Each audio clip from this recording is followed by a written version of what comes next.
For 80 years, America made a promise, the most expensive promise in history. Attack one of us, and you answer to all of us. No, I would not protect you. In fact, I would encourage them to do whatever the hell they want. The threat that I worry the most about vis-a-vis Europe is not Russia, it's not China, it's not any other external actor. And what I worry about is the threat from within. We have to fear that our common value base is not that common anymore. Let me conclude, and this becomes difficult. So, who defends the world now? We decode the systems most people never see until it's too late. Why they rise, why they fail, and what the patterns reveal about strategy and power. This is Second Move, the logic behind the outcome. Subscribe to see 3 steps ahead. 1945. The world was in ruins. Europe had been destroyed twice in 30 years. 50 million people were dead. Entire cities reduced to rubble. The economies of France, Germany, Britain, Italy shattered.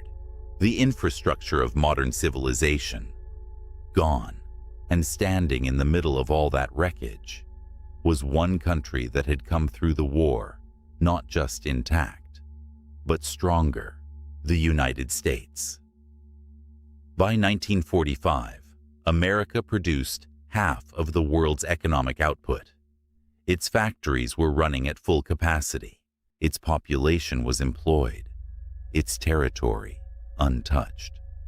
While Europe burned, America built. The men who shaped what came next, Truman, Marshall, Acheson, Kennan, understood something that is often forgotten. The security guarantee they were about to offer Europe was not charity. It was strategy. America needed stable markets. It needed allied nations to contain the Soviet Union. It needed a global trading system built on American terms, with the dollar at its center. The security umbrella was the price of admission. Pay for Europe's defense, and in return, get access to everything. So, in 1949, 12 nations signed the North Atlantic Treaty, the most consequential sentence ever written into international law. An armed attack against one shall be considered an attack against them all. 5 words. Article 5. The guarantee. It wasn't idealism. It was the best trade deal America ever made. For 40 years, the logic held perfectly. The Soviet Union sat on the other side of Europe, with the largest conventional army ever assembled. America's nuclear umbrella was the only thing standing between Western Europe and Soviet expansion.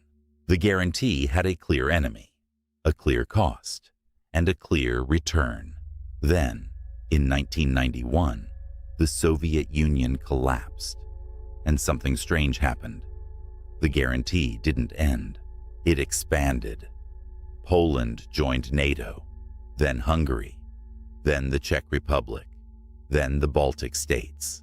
Country after country joined an alliance whose original enemy no longer existed, because membership meant something powerful: American protection, American money, American credibility. Through the 90s and into the 2000s, nobody in Washington asked the question that should have been asked: what is the guarantee for now? The answer was inertia. It's what America does. It's what allies expect. The system kept running because nobody had a reason to stop it. Germany reduced its defense budget to 1% of GDP. Italy, under 2%. Spain, Belgium, the Netherlands, all well below the NATO target. Why spend on defense when America would do it for you? The free ride had become the expectation. And America kept paying. For a while. Longer. The cracks didn't start with any single president. They started with math. In 1945, the United States produced 50% of global GDP. By 2024, that number had fallen to 25. America was still the world's largest economy, but the gap had closed dramatically. China had risen. Europe had rebuilt. Asia had industrialized. The world America had been subsidizing was no longer helpless. And yet, the price of the guarantee kept rising. 2 decades of war in Afghanistan and Iraq cost America over $2 trillion and thousands of lives, and produced no clear victory. The credibility of American power, once assumed to be absolute, had taken damage it could never fully repair. Back home, frustration was building. Not just on the right, on both sides of the aisle. A question was being asked that would have been unthinkable in 1949. Why are we still doing this? Barack Obama raised it, politely. He asked allies to do more. They thanked him warmly and changed nothing. Donald Trump raised it, loudly. He called NATO obsolete. He threatened to let Russia do whatever it wanted, to allies who didn't pay. The diplomatic world recoiled, but here is the uncomfortable truth. Trump was asking a question that had been building for 30 years. He was just the first American president willing to say it out loud.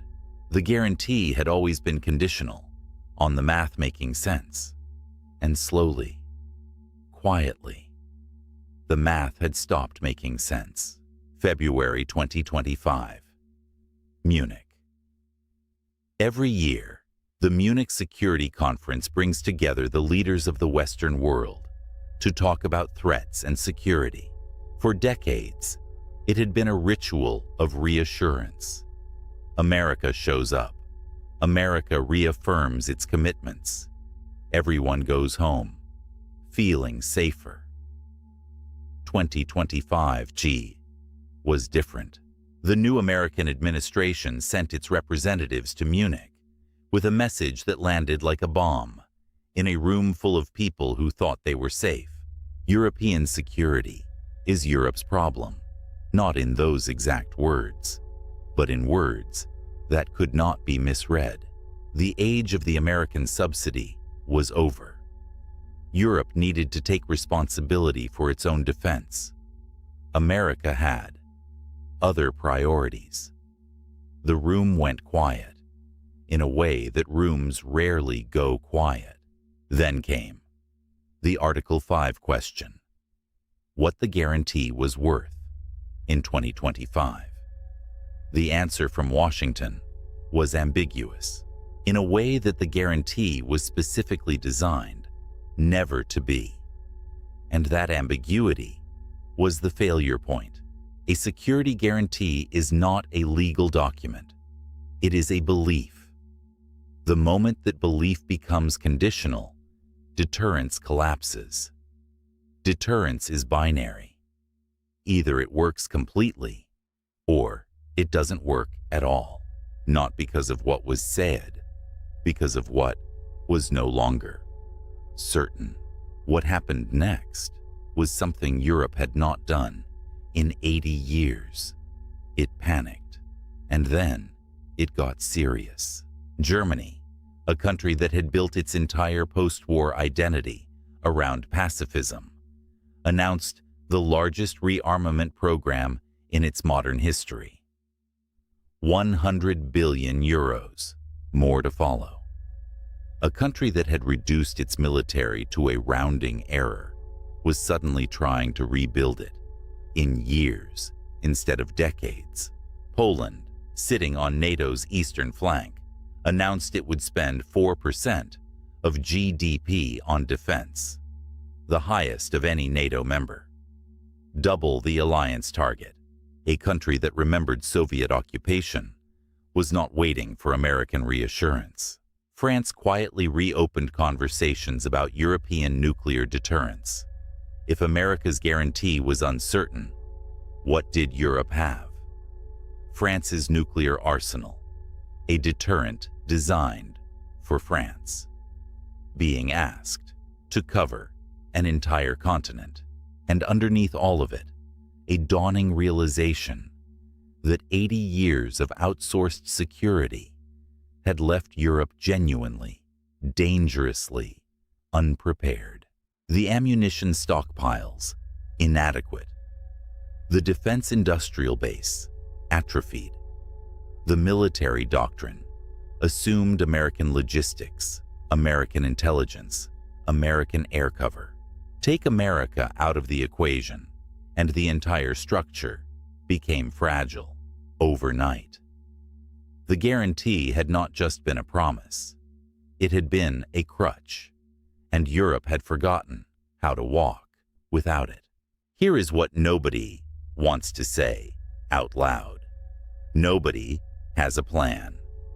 The architects of 1945 had a plan.